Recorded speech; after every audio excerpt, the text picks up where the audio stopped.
예수 그리스도의 죽음은 순교자의 죽음이 아니라는 거예요.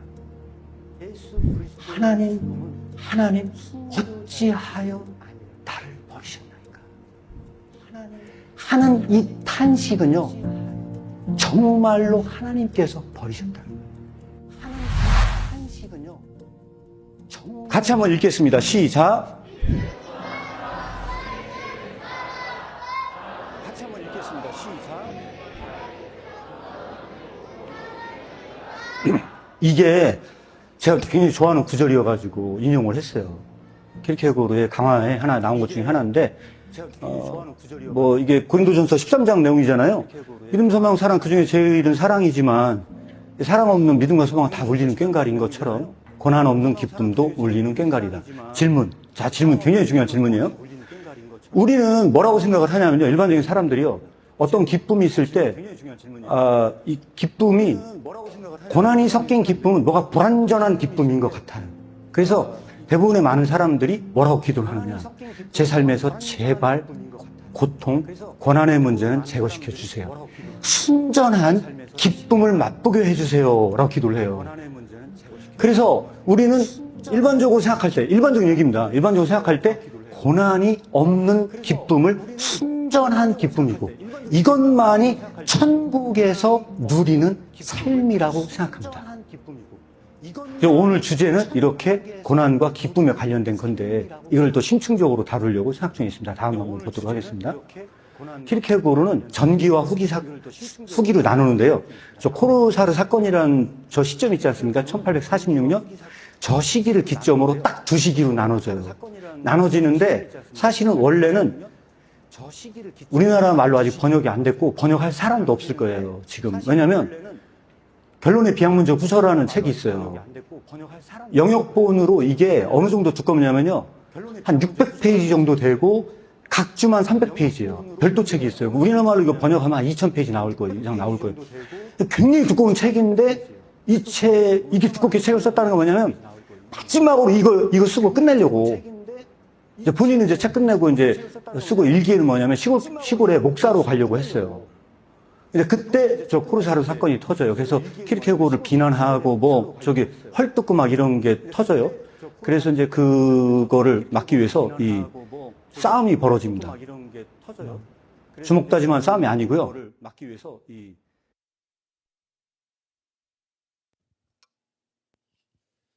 자, 안녕하십니까. 드디어 홀로거르라 북토크 시작하도록 하겠습니다. 먼저 간단하게 이 자리를 빌어서 감사 인사 말씀드리고 싶습니다. 책을 출간할 수 있도록 후원해 주신 분들과, 또한 이렇게 멋진 스튜디오를 또 이렇게 쓸 수 있도록 해주신 박성호 원장님께 감사드리고요. 또한 같이 책을 저술하고 하셨던 한균환 목사님이 계시지 않았다면 오늘 이와 같은 북토크 행사가 이루어지지 못했을 것입니다. 한번 감사드리고요. 간단하게 이렇게 말씀드리겠습니다. 오늘 물론 저도 참여하겠지만 무엇보다도 같이 공조로 참여하신 한균환 목사님께서 주 강사로 섬겨주시고, 또 그 부분에 대한 질의응답과 토론은 함께 하도록 하겠습니다. 먼저 주 강사 목사님 한균환 목사님 소개하십니다. 다 같이 큰 박수 부탁드리겠습니다. 네, 안녕하세요. 한균환입니다. 우리 이창호 목사님하고는 한 20년 지기 되는 것 같아요. 예, 학교에서 만나서 또 같이 세미나도 같이 하고 공부했던 그런 추억이 계속 되살아나는데, 이 귀한 만남을 또 이렇게 책으로 또 연결을 해 주셨습니다. 그래서 이렇게 책으로 또 함께 만남을 갖고 또 이렇게 귀한 북토크를 할 수 있도록 이 모든 것을 허락해 주신 하나님께 감사드립니다. 잠깐 기도하고 시작했으면 좋겠습니다. 함께 기도하겠습니다. 사랑의 하나님, 감사합니다. 이 고난의 주간에 말씀으로 또 복음으로 고난을 받으라 하는 이런 주제를 가지고 또 그것을 통하여 또 귀한 성경 공부 교재를 출간케 하신 주님의 그 놀라우신 섭리와 은혜로 인하여 감사를 드립니다. 앞으로 또 저희의 미약한 힘이 남아 또 우리 다음 세대를 섬기고 또 한국 교회를 섬기는 귀한 도구가 될 수 있도록 주님 이 시간을 사용하여 주시고 또 저희 모두를 주님 그 뜻대로 인도하여 주시옵소서. 이 시간을 축복하실 줄로 믿사오며 예수님의 귀하신 이름으로 기도드렸습니다. 아멘. 네, 저는 이런 자리가 이렇게 북토크 자리는 처음입니다. 지난 앞서 영상도 잠깐 클립을 보셨지만 우리 이창호 목사님은 베테랑이세요. 아주. 그래서 저를 도와주시겠다고 약속을 하셔서 제가 이렇게 용기를 냈는데요. 먼저 오늘 신간 홀로 걸으라 이 책의 그 출처와 시작을 좀 설명을 해드렸으면 좋겠습니다. 키르케고르라는 그 철학자고 신학자가 있어요. 제가 이 신학자를 만난 것은 이제 신학을 처음 시작할 때 하나님 앞에서 나라는 뜻의 단독자, 그것을 이제 좀 어려운 말로 코람데오라 그러는데 그 뜻을 신학교 가서 처음 배우고 이 개념을 저술한 사람, 글로 표현한 사람이 키르케고르라는 것을 알게 됐어요. 그 이후로 한 많은 시간이 좀 흘렀는데 또 이와 같은 복음으로 고난을 받으라라는 책을 키르케고르가 저술했다는 것을 또 알게 됐습니다. 근데 이 책을 우리 이창호 목사님께서 번역을 하시고 내용이 너무 좋다. 이걸 어떻게 교회에 전달할 수 있을까 고민을 한참을 하셨어요. 그러다가 나온 것이 교회에서 연령대별로 이것을 교재로 만들어서 좀 성경 공부 형식으로 또 같이 토론하고 대화하고 질문하고 그 안에서 답을 찾아가는 그런 좋은 리소스로 이 책을 한번 만들어보자 해서 만들어진 것이 오늘 홀로 걸으라 이 책입니다. 그런데 이제 혼자 하셔도 되는데 이렇게 우리나라 아주 전술 중에 제일 좋은 전술이 물귀신 전술이잖아요.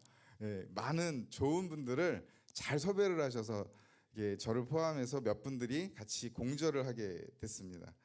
어쨌든 이렇게 복음으로 고난을 받으라라고 하는 키에르케고르의 강화집에서 이렇게 성경 공부 교재로 홀로 걸으라가 탄생하게 되었습니다.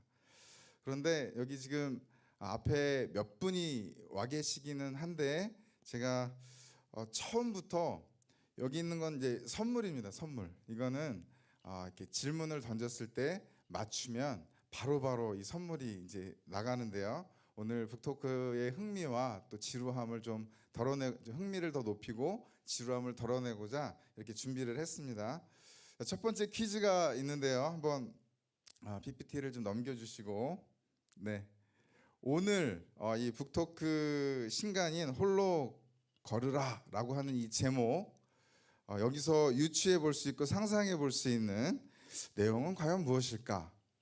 그리고 또 이번 북토크에 어떤 기대감을 갖고 또 이 자리에 이렇게 참석을 하셨을까 하는 질문을 먼저 좀 드리기를 원하는데요. 좀 관중석이 잘 안 보이는데 불을 한번 좀 켜주시면 좀 같이 대화를 나누면서 이 북토크를 진행을 해보도록 하겠습니다. 네, 혹시 아무나 한 분 선물을 바로 드릴 거예요. 네, 오셨어요? 이제서 얼굴을 좀 볼 수가 있습니다. 네, 우리 김한천 목사님, 저기 마이크가 있습니다. 저기 마이크 좀 전달해 주시고요. 네, 네 마스크 벗으셔도 괜찮아요. 예. 예. 선물 받고 싶어 손 들었습니다. 네, 네. 어떤 제목에서 어떤 게 좀 이렇게 연상이 되시나요? 어쨌든 오늘 부도를 통해서 이 교재라고 하니까 교회에서 어떻게 사용할 수 있을까에 대한 기대를 가지고 나왔습니다. 너무 감사합니다. 우리 박수로 한번 첫 번째 퀴즈에 아주 잘 대답해 주신 우리 김 목사님께 선물 하나 좀 전달 좀 해주시고 오실래요, 목사님? 네, 예, 박수 한번 부탁드리겠습니다. 청해 주시기 바랍니다. 감사합니다. 네, 계속해서 지금 말씀해 주신 대로 잠깐 우리 책에 대한 설명을 좀 하고 넘어가도록 하겠습니다. 일단 앞부분은 좀 이렇게 큰 그림으로 설명을 드리고요. 이제 각 단원별로 자세하게 중심 주제를 좀 이렇게 말씀을 드리면서 넘어갈 건데 중간중간에 이 책을 드릴 수 있는 기회를 계속 갖도록 하겠습니다. 이 책의 그 주제와 특징이 있습니다. 특별히 키르케고르는 기독교의 그 핵심 주제 가운데 그 묘사한 거를 이렇게 많은 묘사들이 있지만 그 중에 길이라는 단어를 이렇게 인용을 했습니다. 예수님을 닮아가는 것이 우리 그리스도인의 삶이라면 그것을 표현한 것이 바로 그 길을 걷는 것, 이런 식으로 묘사를 했던 것이죠. 그래서 이 주님을 닮아가는 영적 운동으로 키르케고르는 이 길을 설명하였습니다. 그래서 이 길은 비유적인 표현이기는 하지만 매우 우리 그리스도인들에게 영적인 깊은 의미를 주는 그런 표현이 아닐 수 없습니다. 그런데 주님이 먼저 가신 그 길을 따르는 우리 그런 사람들을 그리스도인이라고 부르는데, 이상하게도 누가 먼저 가면 길이 좀 나고 그 길을 이렇게 쫓아가기가 편하잖아요. 그런데 키르케고르는 이 길은 쉽지 않고 또 이 길은 지름길도 없다고 말하고 있습니다. 좀 절망스럽죠. 그래서 그분을 쫓는 제자들은 주님이 가셨던 동일한 방식으로 동일한 테스트를 통과해야 된다라고 그는 말을 하고 있습니다. 맞죠, 목사님? 저 혼자 네, 얘기하면 맞습니다. 안 될 것 같아요. 한 말씀 해주시죠. 네. 잘 진행하고 계시기 때문에 다음에 또 기회가 되면 말씀을 나누도록 하겠습니다. 홀로 걸으라는 말 자체에 이미 다 모든 게 내포되지 않았나 이렇게 생각이 듭니다. 네, 살짝 손절하신 것 같아요, 제가. 그래서 다음 장을 넘겨주시면 제가 이 홀로 걸으라를 냄비에 넣고 졸였다라고 생각하고 뽑은 단어예요. 다 같이 한번 읽어보실까요? 시작. 홀로 걸으라 그리스도의 길을. 이게 이 책의 엑기스가 아닐까 생각합니다. 근데 제가 감사하게도 한참 공부하는 걸 놓았다가 우리 목사님 만나서 공부를 하게 됐는데, 공부는 좀 복잡하면 좀 지루하고 짜증나잖아요. 그런데 이 카리스 아카데미의 그 앞으로의 이런 교재 출간의 아주 기본적인 형태를 먼저 좀 소개를 한번 해드리기를 원합니다. 다음 장 넘겨주시면 카리스 아카데미의 전체적인 그 커리큘럼 구조를 이 세 가지 차원으로 이렇게 구성을 해 놓았어요. 우리 목사님께서 멋지게 아주 심플하게 해 놓으셨는데, 바로 변화의 방향이라는 의미의 첫 번째가 개인 차원이에요. 여기 앉아 계신 한 분 한 분이 만약에 지금 아주 큰 변화를 일으켰다, 이제 집에 가셨어요. 그럼 어떤 일이 벌어질까요? 얼굴이 만약에 성형으로 확 바꿨다, 그럼 어떤 일이 벌어질까요? 예를 들자면, 근데 마음이 완전히 바뀌었다, 개인적 차원에서. 그러면 집에 가면 어떤 일이 벌어질까요? 관계가 깨질까요? 개선될까요? 둘 중에 하나겠죠. 두 번째 단계가 바로 대인 관계에 대한 변화를 개인 차원에서의 변화에서 시작한다. 그리고 마지막에 우리 늘 고민하잖아요. 내 주변, 내 교회, 내 지역사회, 대한민국, 열방 어떻게 변화시킬까? 주의 말씀으로, 이런 고민들을 하시잖아요. 바로 이런 변화의 방향을 말씀을 하고 있는데, 우리 목사님께서 첫 번째 주제 잡은 것이 홀로 걷기예요. 그것은 바로 우리 자신 한 사람 한 사람 먼저 변화를 요청하는 것입니다. 두 번째 시리즈가 나왔어요. 벌써 제목도 나오고 내용도 대충 나왔는데, 그거는 이제 대인 관계 차원인데, 그게 진리와 함께 걸으라. 맞죠, 목사님? 예, 맞습니다. 진리와 함께. 네네. 벌써 나왔어요. 그래서 두 번째 책도 기대가 되고, 이렇게 해서 우리가 내적인 개인적인 변화뿐만 아니라 내 주변에 또 나와 관계하고 있는 사람들의 변화까지도 기대해 보게 하는 그런 교재의 출간을 위해서 또 함께 관심 가져주시면 좋겠습니다. 자, 이렇게 홀로 걸으라가 왜 나왔고 또 어떻게 시작됐는지 잠깐 소개를 드렸어요. 저는 이게 5개 괄호되어 있는데, 그 중에 맨 마지막 부분 그리스도의 길이라고 하는 그 과를 맡아서 같이 문제를 또 거기서 이제 뽑아내고 또 정리하고 이렇게 했던 과정을 했는데, 우선은 첫 번째가 가장 중요했던 것 같아요. 첫 번째 일과가 홀로 걷기라는 제목으로 이러한 질문으로 시작하고 있습니다. 다음 장 넘겨주시면요. 한번 읽어볼까요? 시작. 하늘은 정말 스스로 돕는 자를 도울까? 그렇죠. 위를 착 올려야죠. 도울까? 예, 이게 바로 키르케고르가 던진 질문이에요. 어떻게 진짜 하늘은 스스로 돕는 자를 도울 것 같습니까? 조 목사님, 도울 것 같다고 생각하세요? 역시 지혜롭고 현명하신 답변입니다. 일과 첫 번째 주제를 끌어내기 위해서 처음으로 던진 이 질문은 사실은 좀 함정이 있기는 한데, 그래도 한번 설명을 한번 볼게요.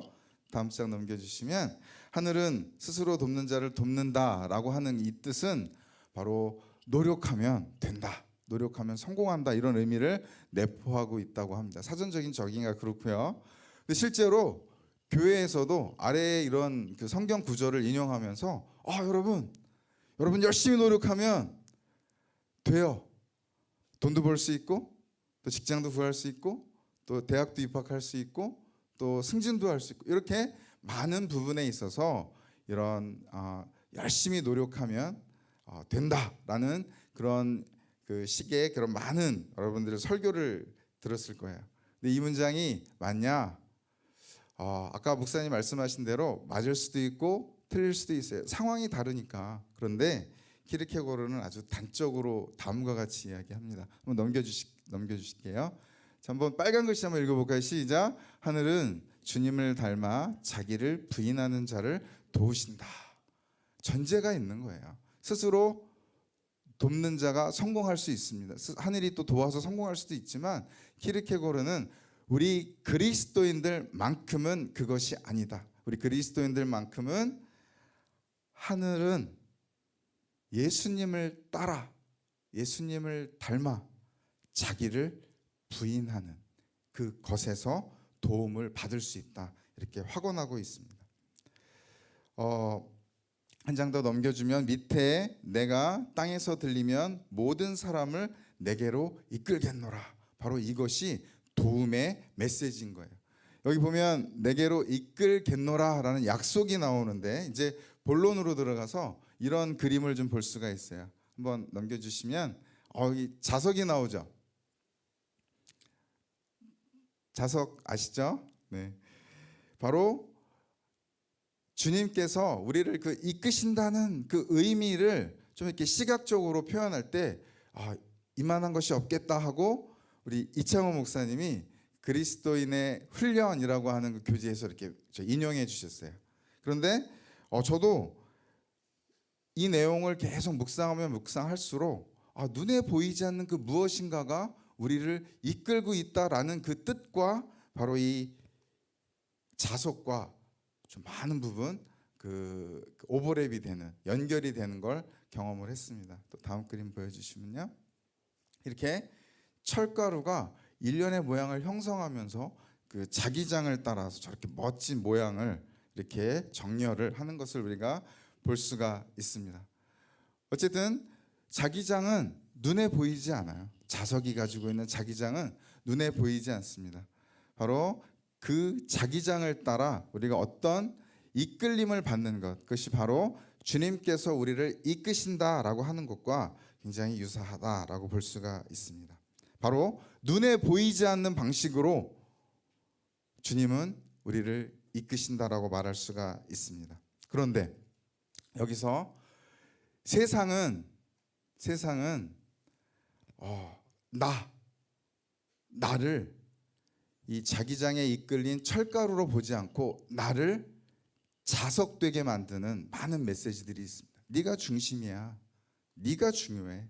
네가 힘이 있어야 돼. 네가 이끌어야 돼. 이렇게 우리에게 그런 인본주의적인 또 세속적인 관점에서의 많은 메시지들을 주고 있는 것을 볼 수 있습니다. 우리도 헷갈리죠. 여러분들도 헷갈리죠. 내 중심이기를 원하죠.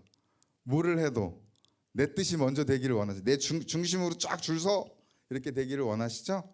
그게 바로 오늘 여기서 좀 저희들이 한번 고민해 봐야 될 그런 대목이 아닐까 생각해 봅니다. 다음 장 넘겨주시면 바로 주님이 이끄시는 것과 이 자기장의 이 대비에서 우리들이 교훈 삼아야 될 것은 바로 내가 중심이 될 때 또 주님이 중심이 될 때 어떤 차이점이 있는지 우리가 구분한다면 바로 주님께서 이끄신다고 하는 눈에 보이지 않는 어떤 것으로서 이끄신다고 하는 것에 대한 이해를 좀 더 해볼 수가 있을 것입니다. 계속해서 이제 두 번째 책을 좀 드리려고 그러는데 또 다음 장 퀴즈 두 번째 생각해 보는 시간을 좀 갖도록 하겠습니다. 주님 가신 길을 홀로 걸을 때 우리는 제자가 된 것일까요? 아니면 제자가 된 후에 그 길을 홀로 걷게 되는 것일까요? 아유 어렵다, 그렇죠? 말을 살짝 꼬아놨긴 했지만 우리가 생각해야 될 포인트가 있어요.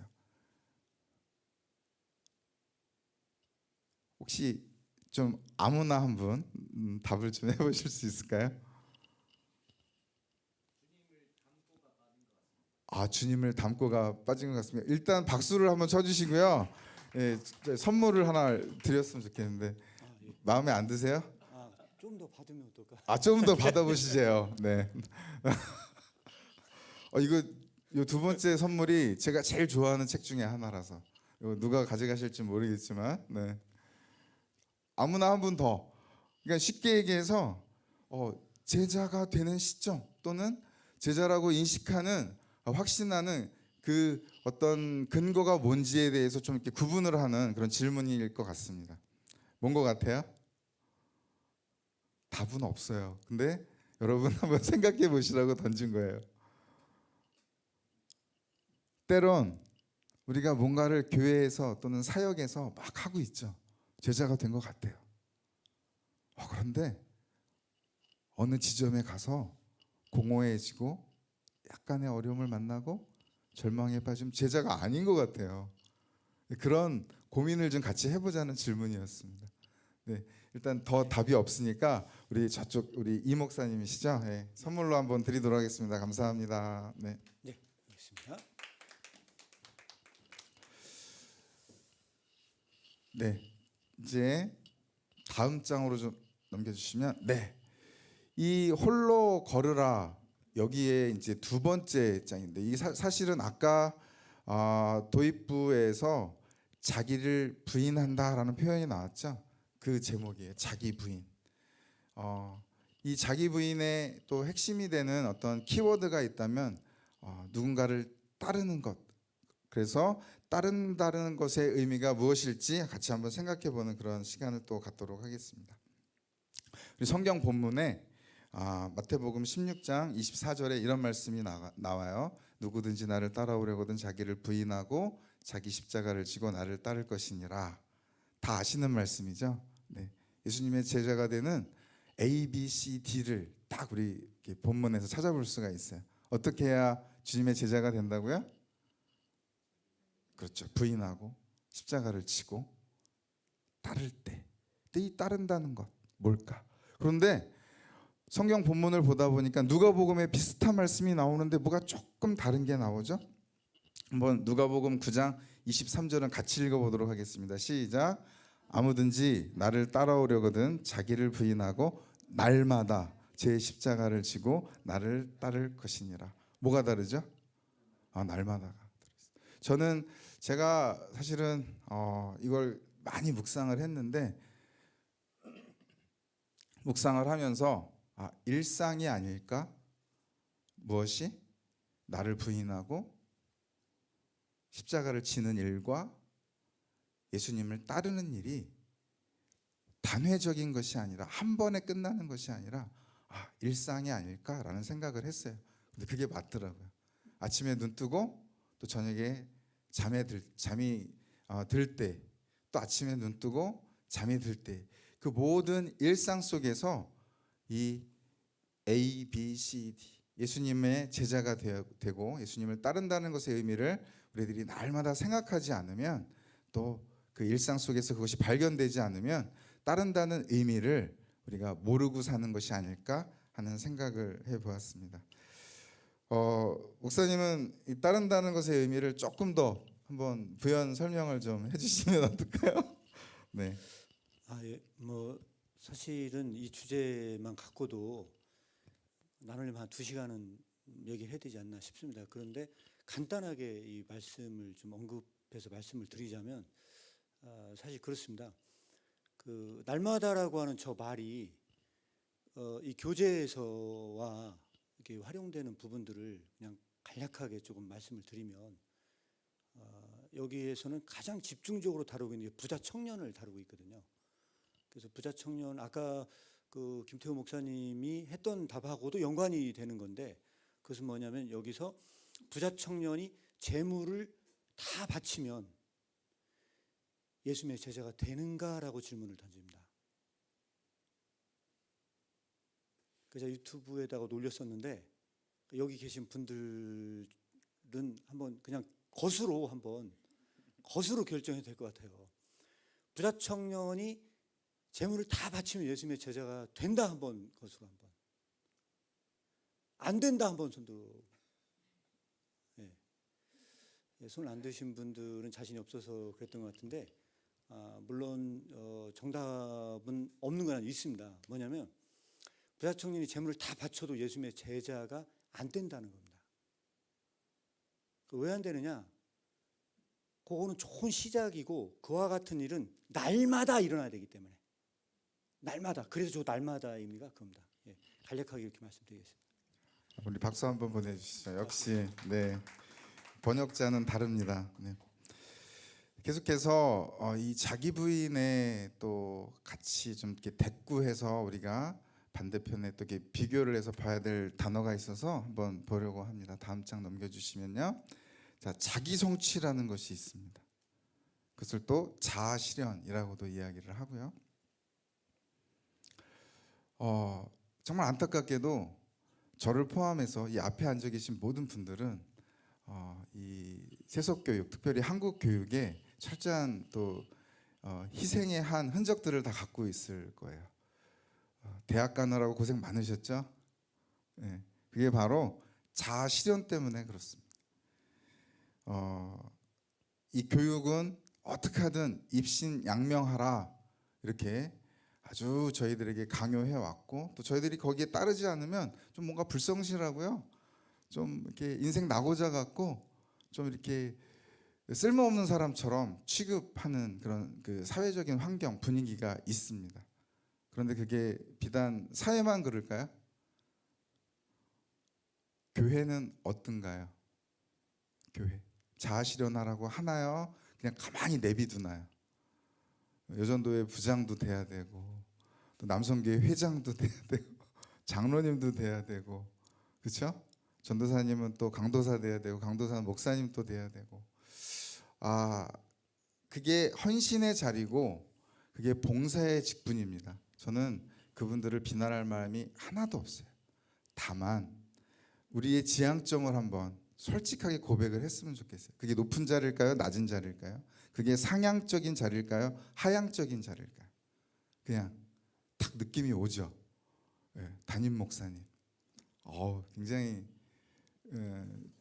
제가 사실은 이 얘기는 안 하려고 했는데 갑자기 튀어나왔어요. 제가 어쨌든 한국 교회의 현실 속에 역시나 자아 실현에 대한 강조가 매우 심하게 우리를 괴롭히고 있고 강요하고 있습니다. 그리고 부흥이나 교회 성장 이런 것도 우리들이 한번 곰곰이 다시 곱씹어봐야 되는 것인데 그 반대편에 무엇이 있기 때문에 그래요? 자기 부인. 정말 계속 그 내용을 보면서 웃어야 하나 울어야 하나 하는 내용이 나왔어요. 뭐냐 하면 다음 장인데요. 교회 안에 이방인이라는 그런 내용이 나오거든요. 교회 안에 이방인이 있습니다. 이분들은 어떤 분들이냐면 교회에 나오시긴 하지만 세속적인 가치를 계속적으로 추구하고 계신 분들이에요. 그런데 이 세속적인 가치를 계속 추구하다가 어떤 때 죽은 사람처럼 돼요. 왜냐하면 세속적 가치가 충족되지 않을 때, 이 세속적 가치라는 것은 사실은 돈이나 명예나 어떤 힘 이런 것들이거든요. 그런데 그게 이제 더 이상 얻어질 수 없고 내가 획득할 수 없을 때 이분들은 죽은 척해요. 무릎 꿇고 기도합니다. 금식해요. 산기도도 가고요. 기도원도 들어가세요. 그래서 열심히 또 매달립니다. 주님, 주님. 그런데 어느 날 주님께서 또 큰 은혜를 주시고 또 어떤 상황들이 되어서 돈이 생기고 또 명예가 생기고 또 힘이 생겼어요. 그러면 언제 죽었었든지 상관없이 금세 또 살아나서 또 다시 세속적인 지향점을 갖고 사는 그런 내용이에요. 그래서 교회 안에 이방인이라는 표현을 써놨습니다.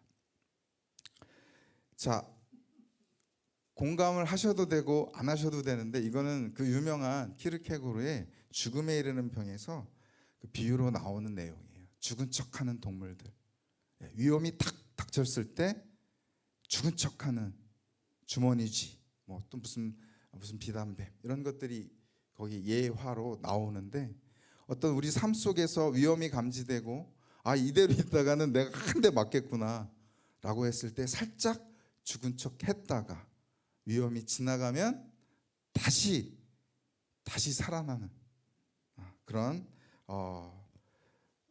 내용을 포함하고 있습니다. 계속해서 우리가 이 교회 안의 이방인들에게 좀 같이 생각해보고 나누고 싶은 게 바로 이과에 해당하는 자기 부인의 내용이에요. 목사님은 이거를 요즘 애들 말로 시체놀이라는 표현으로 거기다 써놓으셨는데 맞나요? 제가 이렇게 더 자극적인 표현을 생각해 본 것 중에 하나가 이 시체놀이를 생각을 했어요. 죽은 척하는 놀이를 하는데 기독교는 진짜 죽어야 되는데 죽은 척만 하기 때문에 이게 문제가 된다. 그래서 그래서 표현을 좀 찾고자 했던 게 그 표현이었습니다. 네, 좀 자극적이긴 하지만 이미 아이들이 그런 놀이를 하고 있어서 아마 거기서 인용하신 것 같습니다. 자, 이렇게 자기 부인에 대한 필요성과 의미를 저희들이 한번 또 생각해보고 또 이렇게 한번 묵상을 해보았는데요. 계속해서 또 3장에 보면 주님께서는 어떻게 자기 부인을 하셨는가에 대한 내용이 나옵니다. 다음 장 넘겨주시면요. 네, 영웅 대 그리스도 이렇게 나옵니다. 자, 영웅도 그렇고 예수님도 그렇고 모두 자기 부인을 합니다. 그런 자기 부인이 존재해요. 근데 그 차이는 무엇일까요? 우리가 한번 생각해 볼 필요가 있습니다. 키르케고르는 공동체나 민족이나 또 가족이나 또 국가 이러한 그 큰 대상 또 큰 대의를 위해서 희생하는 그런 영웅의 의미를 사실은 기독교의 자기 부인과는 좀 다르다고 말을 하고 있어요. 그래서 살짝 이런 영웅적 그런 행동을 하는 이런 내용이 기독교의 그런 그 본질에 해당하는 정말 이 자기 부인, 제자가 됨 이런 것과 좀 이렇게 혼동되지 않기를 바라는 마음에서 좀 설명을 한 것 같습니다. 특별히 그 영웅과 영웅 그러면 이제 여러분들 아시지만 우리나라에서 이제 영웅으로 이렇게 추앙되는 인물이 독립운동가들이 있잖아요, 그렇죠? 좀 재밌는 게 바로 이 무대가 얼마 전에 제가 섬기고 있던 어떤 그 기독학교에서 영웅 그 레파토리로 그 안중근 나오는 그 레파토리로 여기서 뮤지컬을 그 영화도 나오기도 전에 한 그런 자리가 바로 이 자리입니다. 그래서 그 영웅 그 레파토리를 볼 때 너무 감동적이고 어떻게 저럴 수 있을까? 그 민족의 독립을 위해서 나라의 독립을 위해서 자기 한 목숨을 그렇게 초계와 같이 버리는 그런 자기 부인이 어떻게 가능할까? 그 용기는 도대체 어디서 나왔을까?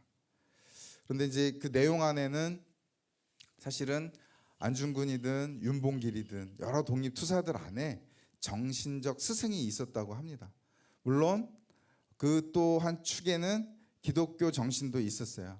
그분들이 이제 기독교 정신이 있었다고 또 말을 하고 또 천주교였던 분들도 계시고 그렇게 자기 부인의 개념이 있지만 이것이 기독교의 자기 부인과는 엄연히 다르다 이렇게 이야기를 하고 있습니다. 자, 한 장 더 넘겨주시면 질문이 또 나오는데요. 또 선물을 드립니다. 순수한 인간적인 자기 부인과 기독교적인 자기 부인은 어떤 차이가 있을까요? 안중근 의사가 국가를 위해 목숨을 바친 것과 크리스천이 하나님 나라를 위해 목숨을 바치는 것이 어떻게 다를까요? 이 내용이 나옵니다. 여기 좀 이해가 될 때에 주님께서 자기 부인하신 이해까지도 닿는 것이죠. 이해가 되는 것이죠. 혹시 이 질문에 또 답하시면 이 고난주간에 어울릴 만한 책 성찬의 위로라는 키르케고르의 강화집이 또 선물로 나갑니다. 혹시 이 부분에 대해서 같이 생각하고 답을 좀 해보실 분? 맞히셨던 분 또 맞히셔도 됩니다. 네, 2권 가져가실 수 있습니다. 네. 너무 어렵나요, 질문이? 네, 목사님 용기를 내셔서 자기 네.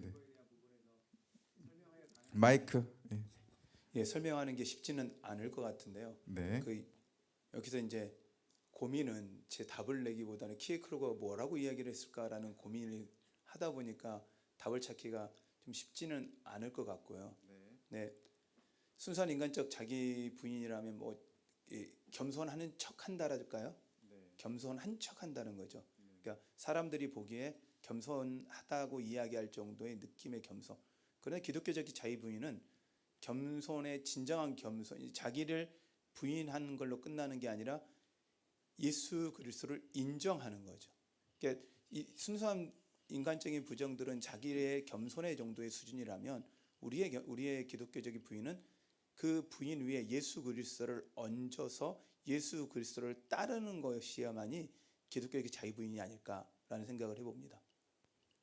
여기는 책 다 드리고 싶을 정도로 네, 거기서 겸손을 강조하고 있는 걸 정확히 이렇게 딱 뽑으셨어요. 박수 한번 쳐드릴까요? 네, 감사합니다. 네, 선물 하나 드리고요. 네. 있습니다.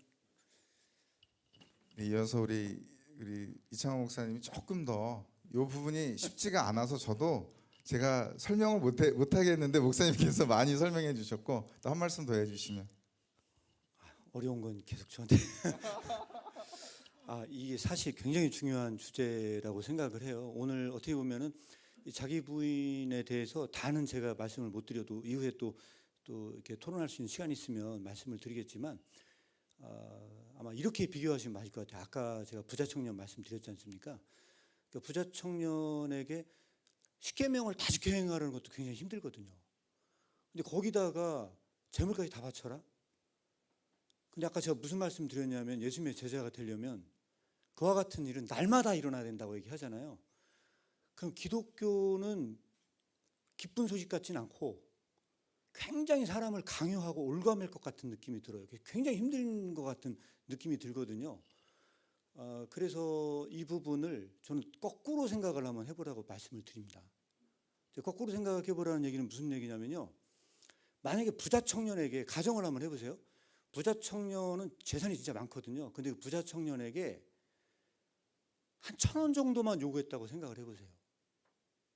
그러면은 한 1,000원 정도의 재산이 많은 사람에게 아무것도 아닌 그거를 요구를 하면 그러면 그 부자는 예수님의 제자가 될 수 있었을까? 것으로 결정하겠습니다. 예수님의 제자가 될 수 있다 손 들어보세요. 예수님의 제자가 될 수 없다. 혹시 이유 얘기할 수 있어요? 왜? 김 목사님. 예. 이유가 혹시? 예. 예. 근데 여기서 굉장히 중요한 자기 부인의 의미가 들어있습니다. 자기 부인을 설명하려고 얘기를 했거든요. 부자는 1,000원을 요구해도 예수님의 제자가 될 수 없다는 거죠. 그러니까 이유는 왜 그러냐?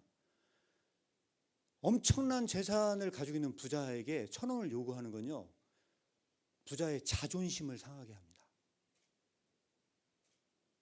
그러니까 그 1,000원 아무것도 아닌 것 같고, 그래서 그 아무것도 아닌 요구에서 이때는 부자 청년의 자기 부인이란 겸손이 자기 부인입니다.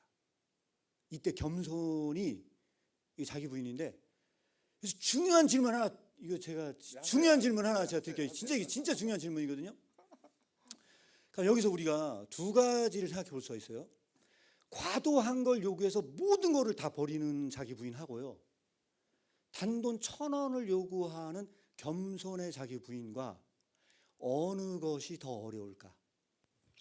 자, 이게 진짜 중요한 질문이거든요. 이게, 자, 여기 있는 분들이 많지는 않지만요, 어느 것이 자기 부인이 더 어려울까? 이거를 것으로 결정하겠습니다. 것으로. 결정 나는 겁니다. 예, 이 전부를 다 요구했다, 이게 더 어렵다 하면, 예, 재산을 다 바쳐라가 더 어렵다, 자기 부인이. 예. 예. 네 분이 손들었습니다. 자, 그러면요, 그게 아니고 겸손이 더 어렵다. 겸손이 자기 부인이 어렵다. 예, 이게 적습니다. 예, 말씀하셨는데, 제가 결론을 말씀을 드리면요, 사실은요, 겸손이 더 어렵다는 거예요. 왜 그러냐? 그 이유를 말씀드리면 이렇습니다. 어떤 사람에게 과도한 걸 요구하잖아요. 야, 재산 다 바쳐 하는 걸 요구하잖아요. 그 사람에게는 그게 굉장히 쉬운 사람이 있대요. 굉장히 쉬운 사람. 어떤 사람이 있냐면요, 모든 걸 다 바치잖아요. 그 사람들이 온갖 찬사를 다 받아요. 저 사람 대단한 사람이요. 저 재산 다 바쳤대. 그래서 그게 쉬운 사람이 있대요. 왜냐하면 명예욕과 온갖 세상의 찬사를 받기 좋아하는 사람에게는요, 까짓거 뭐 재물 다 갖다 바치지 뭐 너무 쉬워요. 이런 사람은요, 어디에서 자기 부인이 어렵냐? 외딴 섬에서 자기 부인은 극도로 어렵다는 거예요. 왜냐? 지켜보는 사람이 없어요. 그래서 아무도 보는 사람이 없는 곳에서 자기 부인을 해라, 너무 어려워요. 거기서 박수 치는 사람이 없어. 그래서 결론적으로 말씀드리자면요, 오히려 보잘것없는 걸 요구했을 때 겸손한 것, 그게 더 어렵대요. 이 정도로 말씀드리겠습니다. 네, 감사합니다. 너무 열정적인 설명에 감동을 받았습니다. 사실은 1시간 정도 안에 끝내려고 질문이 있으세요? 네. 잠깐 마이크를 사용하시면 좋겠습니다. 그러면 한국교회에서 제자들을 길러낼 때 전폭적인 헌신을 요구하고 그렇게 했는데, 그 이후에 그렇게 전폭적인 헌신을 한 사람들의 헌신은 그러면 어떻게 되는 건가요? 그렇고 두 번째 질문은, 그렇다면 한국 교회에서 제자를 지금 길러낼 때 우리가 어떤 방향으로 지금 방향을 잡아야 되는지, 네. 그거를 조금 언급해 주셔야 되지 않을까 생각이 듭니다. 네, 언급해 주시고 이제 4과 5가로 넘어가면서 뭐 정답은 될 수 없지만 제가 지금 질문에 대해서 그 내용이 싹 흐르고 있어요. 그걸 좀 제가 설명을 해드리면 또 도움이 될 것 같습니다. 먼저 언급을 해주시고. 이 부분 진짜 중요한 문제라고 생각을 해요. 왜냐하면 이 자기 부인이 행복하지 않은 이유가 여기에 있다고 생각을 해요. 교회가 예수님을 따라가는 삶이요, 별로 행복하지 않아. 그래서 저는 이게 이유가 여기 있다고 생각을 하는데요. 이거는 그 반복이라는 책이 하나가 있어요. 키르케고르 책 중에. 거기서 언급된 내용 하나만 말씀드리면 이렇습니다. 좀 어려운 말인데요. 이데아가 작용하는 사랑은 행복하지만 이데아에 봉사하는 사랑은 불행하다. 이런 말이 있습니다. 이거를 다른 말로 말씀드리면 이렇습니다. 좀 쉽게 말씀드리면, 어느 날 첫사랑에 빠졌어요. 그래서 남자가 사랑에 빠지잖아요. 사랑이 요구하는 행동이요, 자연스럽게 나와. 그래가지고 뭐 이렇게 사랑이 성취할 수도 있거든요. 근데 어느 날 그렇게 이제 잘 교제하고 사귀었는데 갑자기 그 애인이 약간 열장불량에 그 사랑하는 사람이 해야 할 행동의 덕목들을 한 100가지를 뽑았어요. 그리고 나올 때마다 체크리스트 표에다가 이 사람이 이 행동을 했나를 체크를 하기 시작을 했어요. 그랬더니 너무 지쳐가지고 얼마 안 가서 헤어졌대요. 이게 저는 오늘날 그 교회가 봉착한 문제라고 생각을 합니다. 결론으로 말씀드리자면 누구도 자기 부인의 행동을 강요할 수도 없고 그걸 하라고 아무도 넣어줄 수 없다고 생각을 해요. 그래서 제주도에 가서 북토크를 했는데 그 이상무 목사님 강의를 진행을 하는데 어머님이 굉장히 큰 고민을 하신 어머님이 계셨어요. 그분이 어떤 말씀하셨냐면 자녀가 교회를 안 나가려고 한대요. 어떻게 했으면 좋겠네요. 강요할 수 있을까요? 없을까요? 불가능하다고 생각을 해요. 다 여기서 말씀드리면 뭐 굉장히 힘든 뭐 많은 얘기지만 하셔야 되기 때문에 여기까지 말씀드리겠습니다. 네, 그런 고민 가지신 부모님들 많고요. 또 우리 같은 그 목사님들도 자녀들이 교회 안 나가는 사람들이 가끔씩 있는데 고민이 깊지만 오늘 좀 그 부분에 대해서 함께 생각해 볼 여지가 4과 5과에 계속해서 나오고 있습니다. 그래서 이 홀로 걸으라의 이 주제가 제가 앞부분에 좀 언급을 하려고 그러다가 못했는데 제가 이걸 같이 그 공절을 하면서 참여를 하면서 이거는 우리 두 딸과 우리 가족들과 같이 성경 공부를 하면 참 좋겠다. 왜? 굉장히 기본이기 때문에. 굉장히 기본이고 사실 제가 목사이기도 하고 또 많은 시간 우리 교육하는 데 좀 이렇게 헌신을 해봤지만 한 아이가 변하는 것만큼 큰 기적은 없다. 그게 제가 고백하는 고백이에요. 한 아이가 변화하는 거. 변하지 않습니다. 왜? 그 부모가 변하지 않기 때문에. 절대로 안 변합니다. 근데 어떻게 변하느냐? 네, 하나님의 특별한 은혜가 있어야 그 부모도 변하고 아이도 변합니다. 그런데 제가 이 이야기를 왜 하냐면 바로 이 홀로 걸으라 이 교제를 쭉 같이 가정에서 했다고 가정을 하면 어느 정도 같이 계속 치열하게 고민할 것 같아요. 생각할 것 같아요. 생각이 없는 시대를 살아가고 있는 우리들에게, 우리들의 자녀들에게 또 나 자신에게 계속해서 물음을 던지고 또 생각하게 하고 날마다 묵상하게 하는 좋은 교제라고 저는 확신합니다. 계속해서 사과로 좀 내용을 넘어갈 건데 지금 시간이 좀 많이 지나서 사과는 사실은 아까 이야기했던 그런 고난과 또 고난의 대칭이 되는 허영이라는 개념이 나와요. 허영, 헛된 영광을 구하는 거. 근데 아까 그런 고난과 허영이 살짝 연결되는 느낌 들으셨죠? 놀랍죠? 근데 그게 실제로 우리 그리스도인의 삶 속에서 교회 이방인들에게 일어나는 현상이에요. 그래서 우리들이 잘 분별하셔야 되고 그것을 잘 이해하셔야 된다라는 생각을 좀 해보고요. 이제 끝자락에 가서 그리스도의 길, 이거는 제가 좀 이렇게 참여를 해서 제가 좀 이렇게 편집을 해서 좀 애착이 더 가는 부분이라 한번 다음 장 넘겨줘 보시면, 네, 그리스도의 길에 이게 패션 오브 크라이스트의 한 장면인데요. 전능의 힘을 자신을 죽이는데 사용하신 예수 그리스도, 자기 부인을 그래도 많이 잘 설명해 놓은 문구가 아닐까 생각해 봅니다. 영웅은 그 힘을 뭐 하는 데 쓰죠? 어떻게 썼길래 영웅이라고 부르죠?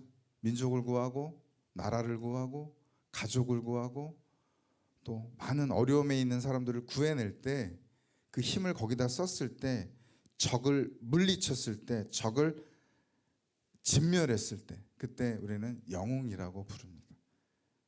그런데 이 영웅과 대비되는 그리스도의 자기 부인은 바로 그 전능의 힘을 어떤 방향으로 썼는지를 우리들이 이해한다 그러면 더 쉽게 이해가 될 것 같습니다.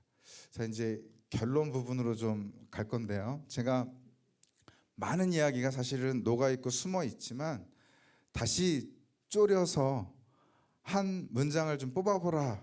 근데 실패했습니다. 다음 장 넘겨주시면 제가 두 문장을 뽑았어요.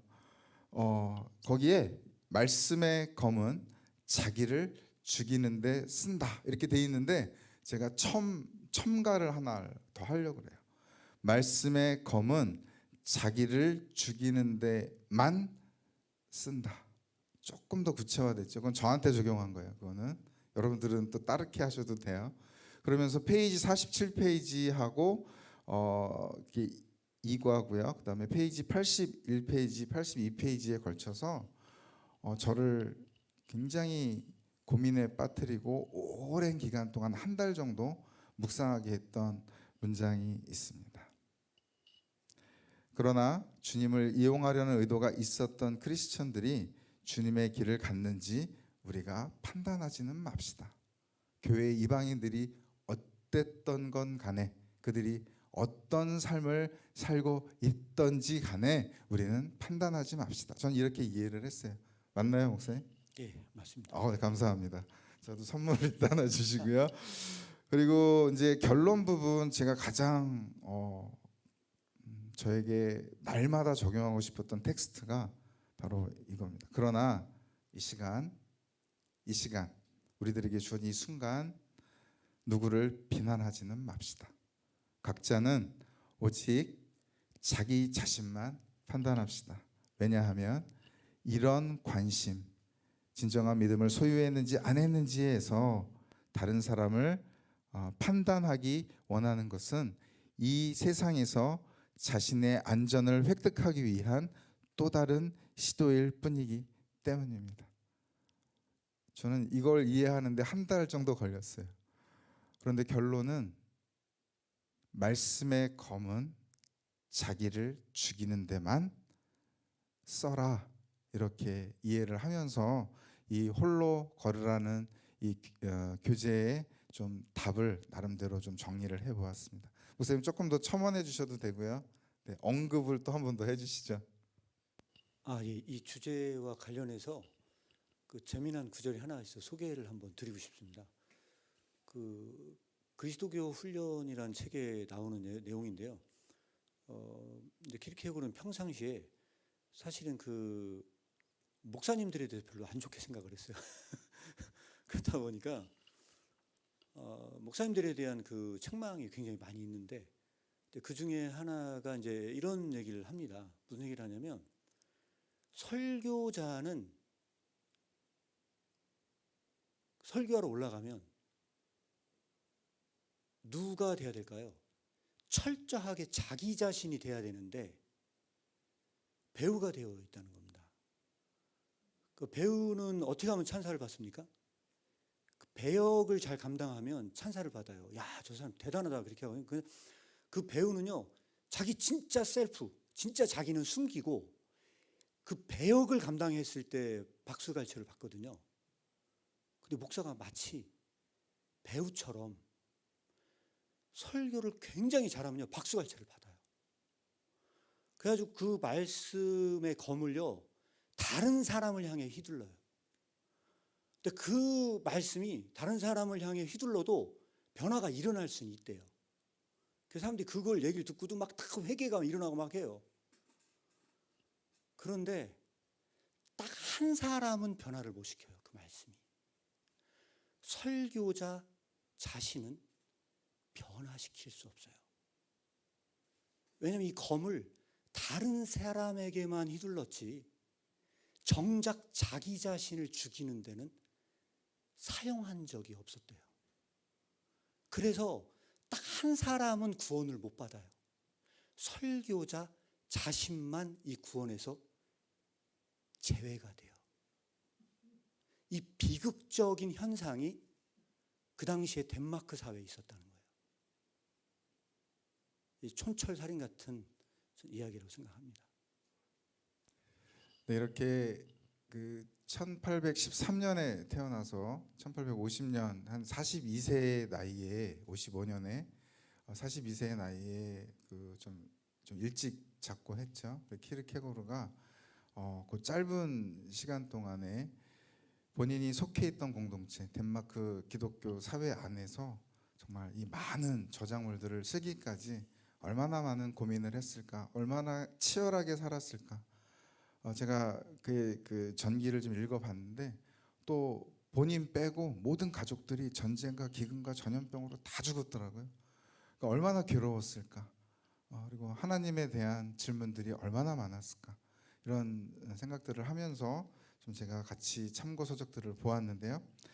어쨌든 키르케고르의 그 복음으로 고난을 받으라 이 안에는 우리가 철저히 자기 부인을 전제로 한 또 주님을 따라가는, 또 이미 주님은 먼저 가셨잖아요. 또 앞에 가시긴 했지만 우리가 그 길을 누구와 동일한 조건에서 걸어야 된다고요? 예수님이 걸으셨던 동일한 조건으로 또 걸어야 되는 이런 고난이 있지만 그것이 우리 제자들에게는 큰 기쁨과 영광이 될 수 있다 하는 메시지도 이 안에 담고 있습니다. 그리고 최종적으로 제가 다음 장 넘겨주시면 아브라함 이야기가 나와요. 히브리서에 아브라함이 그 갈대아 우르가 본향이잖아요. 그렇죠? 원래 고향이잖아요. 근데 거기를 떠나서 유리하며 방황했던 그의 삶 속에서 이런 그 아브라함 그 믿음 속에 이러한 것이 내재되어 있었다고 합니다. 히브리서에 보면 그들이 이제는 아브라함과 그 가족들이 이제는 더 나은 본향을 사모하니 곧 하늘에 있는 것이라. 참 상상이 안 가죠. 그 옛날 그 고대 근동에서 아브라함이 자기 본향을 떠나서 유리하며 그 위험과 그 고난의 길 속에서 그 유목적인 그런 삶 속에서 그 노마드의 삶 속에서 어떻게 더 나은 본향을 상상할 수 있었을까? 저는 정말 믿음의 조상답다 이런 생각을 해보게 되었습니다. 뿐만 아니라 또 요한복음 14장 2절에 보니까 예수님께서 내가 먼저 가서 따라와, 내가 먼저 가서 그 거처를, 다시 말해 그 본향에 내가 먼저 가서 너희들이 거할 곳을 내가 예비할게 라고 하는 이 약속의 말씀이 정말 큰 위로가 됐고 제가 또 홀로 걸어야 하는 그런 힘의 원천이 되지 않았나 생각을 해봅니다. 그래서 마지막 질문이 하나 더 있고요. 마지막 한 권, 말씀은 거울이다.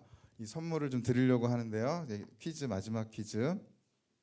주님께서 내가 곧 길이다 라고 말씀하셨습니다. 이제 이 길의 진정한 의미를 지금 1시간 동안 들으셨거든요. 한번 설명해 보실 분, 그리고 아브라함이 사모했던 더 나은 본향에 대해서도 충분한 상상력으로 한번 설명해 보실 분 계시면 선물 바로 드리도록 하겠습니다. 네, 우리 목사님 마이크 쓰시고요. 네.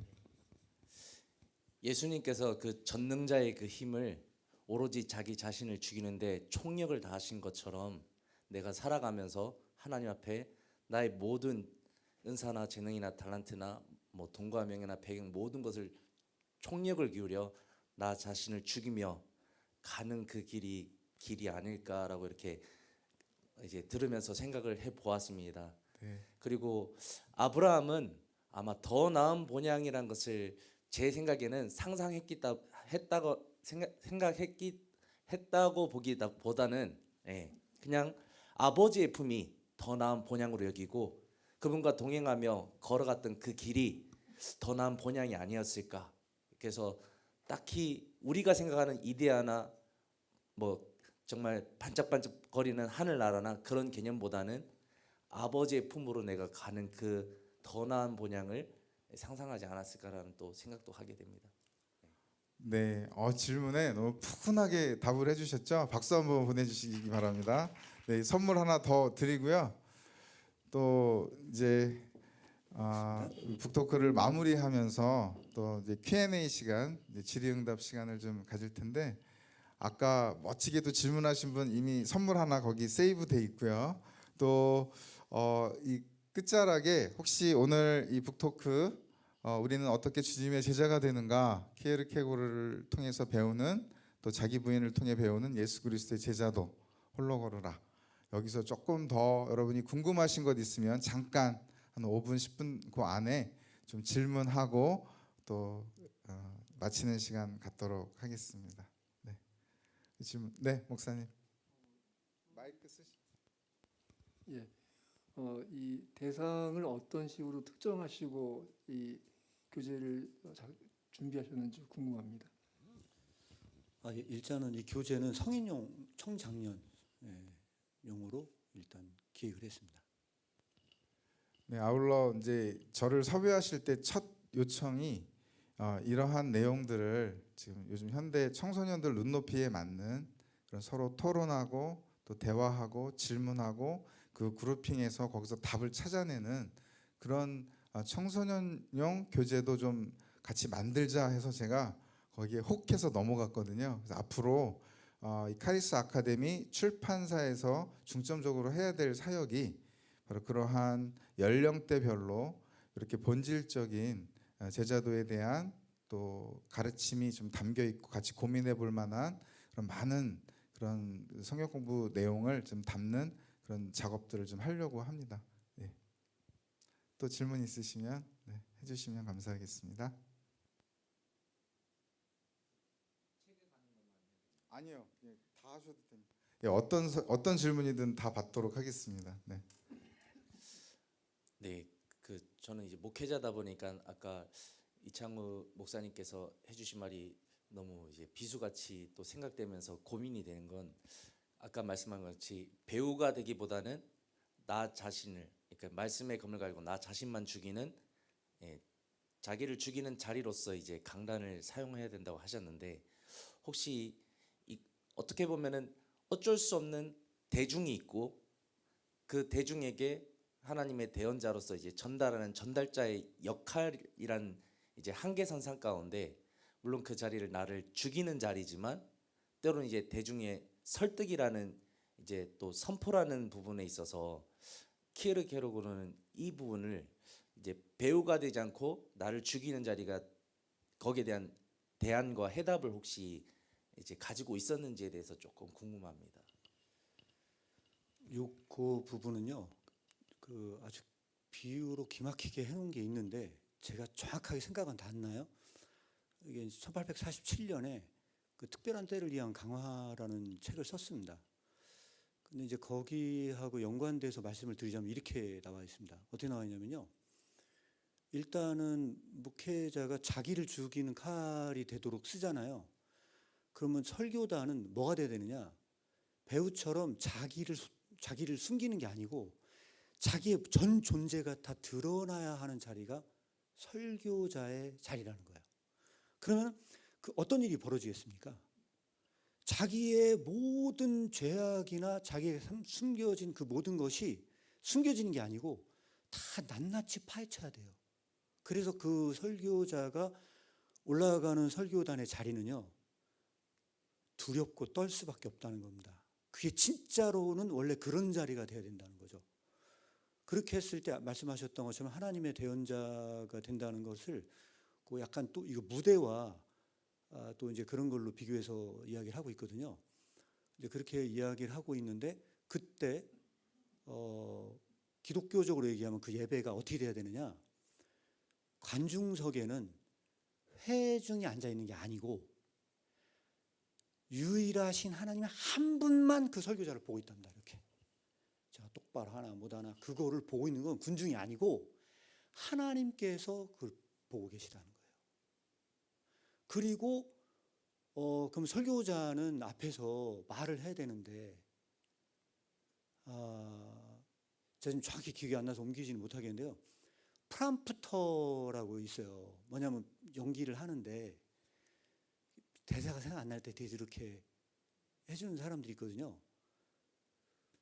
설교자의 위치를 그 프람프터와 무대 위에서 연기를 해야 하는 사람과의 관계로 그걸 돌려놓고 있습니다. 그래서 그 설교자가 그 배우가 돼서 그걸 해야 되는 건지, 그 프람프터의 아마 역할을 대언자 역할을 아마 설명하려고 했던 것 같아요. 제가 정확히 기억나서 못 움직이는데 다음에 한번 제가 또 스터디를 해서 이 부분은 전달하도록 하겠습니다. 예, 그렇습니다. 네, 귀한 질문 감사하고요. 계속해서 카리스 아카데미에서 이와 같은 또 키르케고르의 강화집들을 좀 이렇게 참고해서 좀 우리가 한국 교회의 현실과 또 좀 그 도움이 될 만한 그런 교재들로 계속해서 구성해서 또 소개해드리고 제공해드리도록 하겠습니다. 혹시 추가로 더 질문 있으신가요? 네, 감사합니다. 긴 시간 또 이렇게 함께 해주시고 또 온라인으로도 또 함께 해주신 모든 우리 청중 여러분들께 감사드리고요. 이 시간 우리 이창우 목사님께 기도 한번 부탁드리고 오늘 또 북토크 홀로 걸어라를 마무리하도록 하겠습니다. 예, 제가 기도하기 전에 하나만 더 설명을 드리고, 그러니까 자기 부인도 사실 설명을 다 하진 못했어요. 5과를 한꺼번에 하려고 하다 보니까 오히려 개론적으로 돼서 집중적으로 다루지는 못했거든요. 그래서 부족한 부분들은 나중에 유튜브를 통해서 또 확인해 보시기 바라고요. 사실 한균남 목사님께서 하셨던 그 뒷부분 5과를 다 다루다 보니까 이제 개론적으로밖에 다룰 수 없는 부분 한계는 좀 인식이 되고요. 근데 한 가지 꼭 짚고 넘어갈 게 하나가 있습니다. 뭐냐면 자기 부인도 조금 다뤘지만 길에 대한 걸 많이 다루지를 못했거든요. 사실은요. 그 뒤에 나오는 건 이 본향과 길에 대한 설명이 나와 있어요. 근데 그 한 가지 여러분들이 꼭 그 길에 대한 건 가져가셨으면 좋겠어요. 어떤 걸 가져가셨으면 좋겠냐면요. 예수님이 먼저 그 길을 가셨어요. 우리는 예수님의 그 길을 따르는 자입니다. 그러면 예수님이 먼저 그 길을 갔기 때문에 우리가 따라가는 우리는 좀 더 쉬운 길을 갈 수 있을까요? 없을까요? 이거에 대해서 하나 던지고 가려고 하는 겁니다. 우리는 좀 더 쉬운 길을 갈 수 있다 한번 손들어 보시기 바랍니다. 있다. 우리는 쉬운 길을 갈 수 없다 한번 손들어.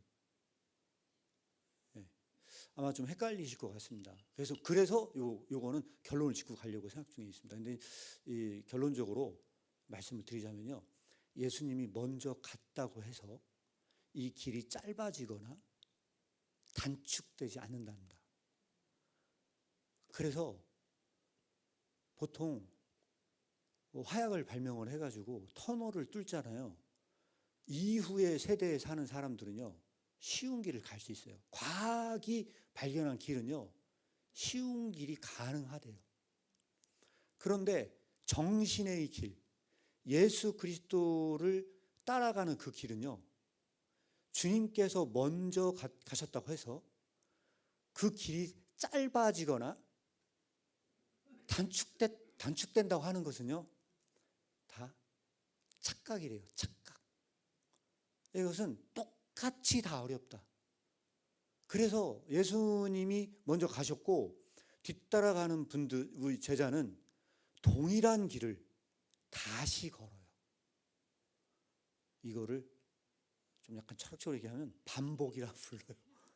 반복은 똑같은 걸 카피하는 게 아니라 날마다의 생성이에요. 그래서 진리는 생성이라고 이야기를 합니다.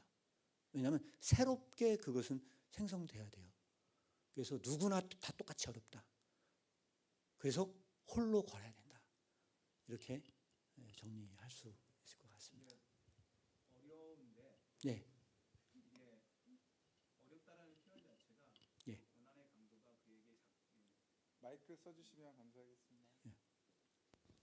네, 어렵다는 표현 자체가 고난의 강도나 그냥 예. 기간에 대한 부분이라 그러면 그 말은 맞을 수 있겠어요. 예. 그리고 더 어렵지 않다라고 표현하는 게, 그러나 이미 가셨던 분이 있었기 때문에, 그리고 예. 그분이 우리가 동행한다고 했기 때문에 저희 관점에서는 그 길이 질문의 관점에서는 분명히 그렇게 질문하면 어렵고 더 쉽지 않을 쉬워지는 게 아니라 그만큼 그 각자가 감당해야 될 자기의 고통과 자기의 기간은 있을 것이다라는 표현을 할 수는 있겠지만, 이 하나님의 그 주님이 가셨던 길이기 때문에, 그리고 따라가는 입장이고, 그러면 주님이 함께 하시고 성령님이 함께 하신다는 개념 안에서 보면 그 길감과 그 고통의 양이, 그 강도가 동일할지라도 우리에게는 그 길이 조금 더 쉬워 보이지는 않겠냐, 이런 생각은 좀 또 해보는 것 같아요. 아, 예. 네. 네, 그 쉽다는 표현에서 이제 힌트를 좀 얻었는데 아마도 우리의 그 짐의 무게는 그대로일 것이고요. 예수님이 우리 모든 존재를 또 들어서 같이 가주신다고 하면 가벼워지거나, 네, 우리가 인지하지 못하는 그런 속에서의 가벼운 그런 무게로 변하지 않을까 하는 생각도 저도 지금 방금 좀 들었는데, 목사님 좀. 이 부분에 대한 건 제가 부가적으로 말씀을 드리면 이렇습니다. 이제 곧 지금 고난 주간이잖아요. 그리고 이제 예수님의 부활 사건이 있었는데 관련이 좀 있다고 생각을 해요. 어떤 관련이 있냐면 예수님께서 십자가에 달리시고 부활하셨다는 것은 십자가의 승리입니다. 그래서 우리 부활절 날 가장 많이 부른 찬양 중에 하나가 죽음을 이기시고 승리하셨다고 얘기를 합니다. 근데 그리스도교 훈련에 이 얘기를 이렇게 얘기를 하고 있습니다. 무슨 얘기를 하냐면 예수님이 승리했다고 해서 마치 그 승리가 나의 승리이냐 생각하는 것은 마치 뭐와 같냐? 친구가 고시에 합격한 것이 마치 자기가 합격한 것이냐 즐거워하는 것과 같은 어리석은 짓이라고 이야기합니다. 그러면 예수님의 그 부활의 의미가 뭐냐? 예수님의 초림과 재림 사이에 있는 우리에게 의미는 뭐냐? 그 의미는 딱 한 가지의 의미가 남는다는 겁니다. 그래서 뭐냐면 너도 똑같이 그 길을 갔는지 테스트를 받아야 하는 시기라는 겁니다. 그래서 너희가 믿음 안에 있는가? 너 자신을 시험하고 테스트를 받아야 하는 이 시기를 이름하여 중간기라고 부릅니다. 중간기. 반지의 제왕에서 보면요, 그 전투가 일어났던 그 공간이 중간기입니다. 중간기. 그래서 중간기는 승리의 교회는 다 착각이고 전투의 교회만, 영적으로 싸우는 교회만 제대로 된 교회지 승리를 선포할 수 없다는 겁니다. 뭐 여러 가지 논의가 필요한 내용이지만 그런 관점에서 이거를 생각하시면 어떨까 이렇게 생각이 듭니다. 네, 더 어려워져서 심히 불편합니다.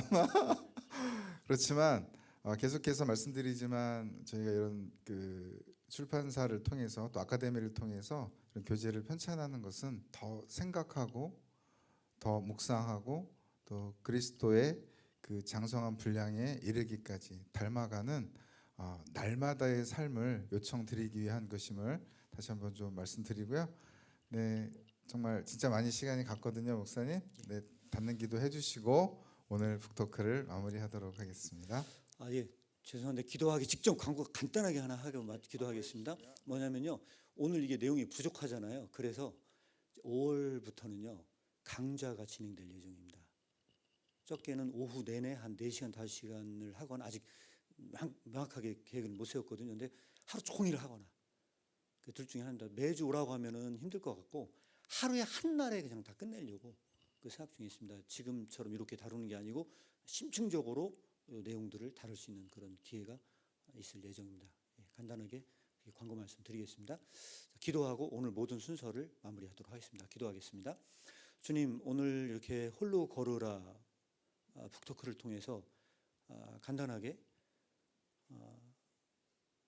예수님의 제자된 삶을 살아가는 것이 어떤 의미를 갖는지, 또한 자기를 부인하는 것이 무엇인지, 그 길을 걸어가는 것이 어떤 것인지 조금이나마 이해할 수 있는 시간을 가졌습니다. 여기에 참여한 모든 분들과 또 가는 그 발걸음 가운데 주님께서 함께하여 주시어서 날마다 더욱 주님을 닮아가는 장성한 분량에 이르게 하시고 그 과정 가운데 더욱 주님을 깊이 만나고 체험할 수 있도록 함께하여 주시옵소서. 또한 그 가운데서 더욱 그 삶의 기쁨이 넘칠 수 있도록 복내려 주시옵소서. 예수님의 이름으로 기도합니다. 아멘. 네, 감사합니다. 수고하셨습니다. 네, 끝났습니다. 네.